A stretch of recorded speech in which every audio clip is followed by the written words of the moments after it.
явуулахад нь бас засгийн газар тэргүүн шадар сайдын албыг хасч яасан үе юм аа. Тийм учраас би чинь өөрийгөө хамааруулж байна. Энд хэрвээ буруу зөрүүтэй юм хийгдсэн байдаг бол засах ёстой. Өнөөдрийн хүртэл бол боломжийн хэмжээнд хийгдсэн гэж ингэж үзэж явсан. Засах юмнууд бол зөндөө бий. Энэ дээр биччихээд байгаа өгүүлбэр бол ийм л утгаар орж ирчээд байгаа. Зөвхөн оюу толгойг биччихээр арай явцсан болчихжээ. Бид нар бол юу гэж яриа вэхээр уул уурхай салбарт өмнө хийгдсэн гэрээ, эрчим хүчний салбарт хийгдсэн гэрээ, тэр байтугай нөгөө дорнодод гарч байгаа газрын тосны салбарт өмнө байгуулсан тогтвортой байдлын хөрөнгө оруулалтын бүтээгдэхүүн байх гэрээгээд нэлээд ийм өргөн хүрээнд энэ асуудлыг авч үзэж өөрчлөлтүүд хиймээр байна. Энэнийг тэр хөрөнгө оруулагч талтаа тохиролцмоор байна гэж ингэж оюу толгойн хувьдгээ бичсэн өгүүлбэр бол ийм өргөн агуулгатай л болж орж ирж байгаа. Одоо жишээ нь ховдынхаа асуудаг штэ. Хөшөөтийн орд яагаад стратегийн ордод ордгүй юм бэ? Би гадаадын бирж дээр гарахаараа жинхэнэ нөөцөөр гарчдаг Монголд орж ирэхээр стратегийн ордод орох тийм хэмжээний том юм биш ээ гэж ярьдаг. Энийг шийдээч ээ. Энэ жишээ нь энэний цаана тэр ороод явж байгаа юм. Би тэргүүн шадар сайд байхдаа зоригт сайдад хөшөөтийн ордыг стратегийн ордод оруулах саналаа бичиж засгийн газрын хуулиар оруул гэсэн тэрний хариуг авахгүй жил хагас болоод ингээд дууссан. Гэх мэтлэн хэдүүлээ энэ дээр тэгж маргаж хэрэггүй. Энэ одоо цөөхөн хүмүүс би энэ харин манай мөрийн хөтөлбөрийн төгсгөлд нь би Монгол их орн минь Үрд Манданбаатар гэж зориуд бичсэн. Энийг та нар редакцаар хасааич. Энэ хасаж болохгүй байгаа. Бүгдээрээ л хэдүүлэл тэгж ажиллаж байгаа байгаа үстэй. Би энэ дээр ямар нэгэн олон цөөнхийн тухай яриаггүй байна. Энэ цөөхөн монголчууд ийм юм дээр яагаад ойлголцоод байгаа гэж болдгоо. Одоо өнөөдөр нүүрсний унаад 30 сая тонн гээд бид нар нодон жил бүгдээрээ тойрч сууж байгаа л 30 сая тонн нүүрс олборлно.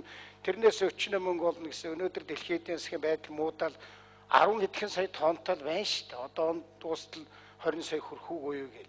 Бага бодиттой байдлаа бодиттойгоор нь ойлгож юмаа ярил яасан юм бэ? Би тийм учраас энэ дээр засах сайжруулах асуудлууд байж магадгүй. Тэрнийгээ сайхан ил тод ярья. 2-3 хүний хэрүүл биш, 20-30 хүний хэрүүл биш. Тэгээд цаана байгаа 2.8 сая монголоо татаж хэрүүлд оролцуулдаг баймааргүй л байна. Энэ парламент ч гэсэн би өөрөө шинжлэлийн парламенттэй гэж ингэж харж байгаа юм. Тийм учраас хэдүүлээ ядаж ийм харилцаан дээр шинжил хийж болдгоо юм уу? Биднэрт нэг л их орн байгаа шүү. Энд байгаа 76-аар их орныхоо төлөө гэж яваа шүү.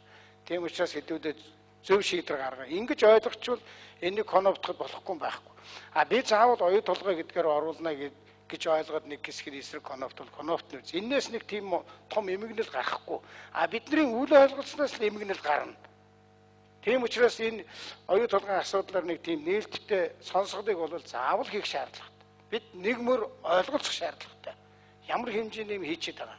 Монголын эдийн засгийн 3/1 өнөөдөр оюу толгойд оногдож байна. Ихтер оюу толгойн уулзсан би хэлсэн. За одоо та нар минь олон юм яриад явах бай. Наадха хурдхан оруулаадха.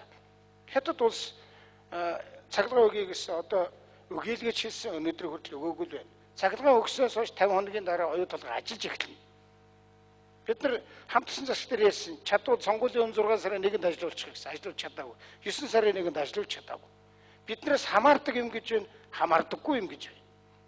Тийм учраас энэ ямар хэмжээнд тогоон дотор юм ярьж ойлголцож явдгийг ойлголцоод явмаар байна. Би тийм л хүслийг ерөнхий сайдын хувьд хэлж байна. Энэ дэр нэг талцж хэрэггүй дээ.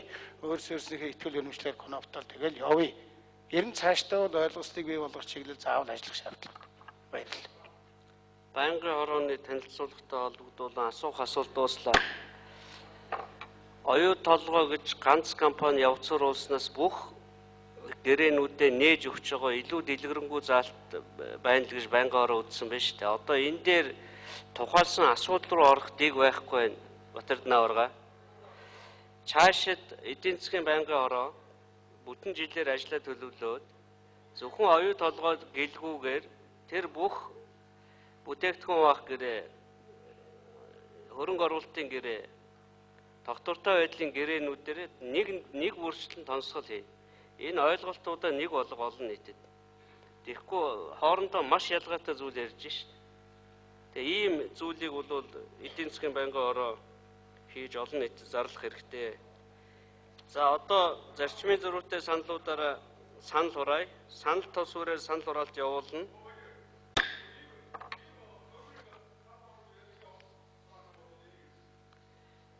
Нэгдүгээр Конопорол эсэргүүцсэн шүү дээ Батэрд Наварга.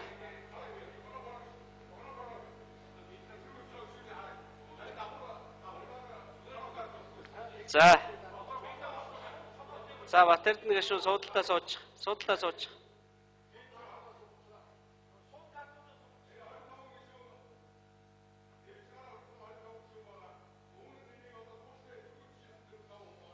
За.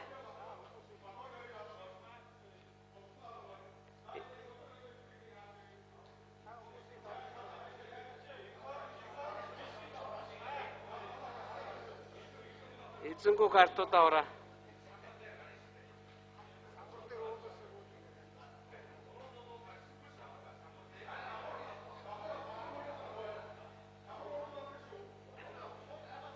За, санал хураалтын томьёол уншлаа. Нэгдүгээр санал хураалт. За, чимээг байж байгаарай. Нэгдүгээр санал хураалт.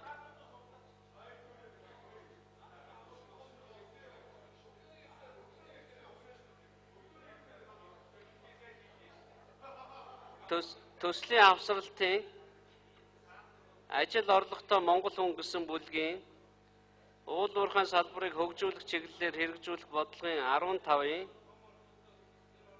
гадаадын шууд хөрөнгө оруулагчтай харилцан ашигтай байх зарчмыг оройтлон ажиллана гэсний дараагийн өгүүлбэрийг дараах байдлаар өөрчлөн найруулах.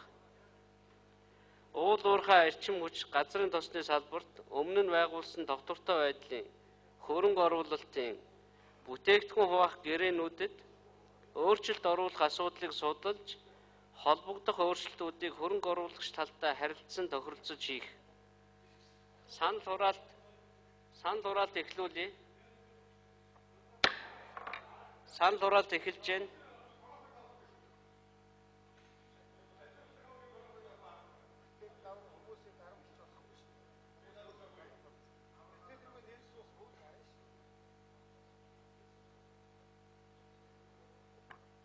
Хуралдаанд 53 гишүүн оролцож зөвшөөрсөн 27 50.9% саналаар энэ санал дэмжигдлээ.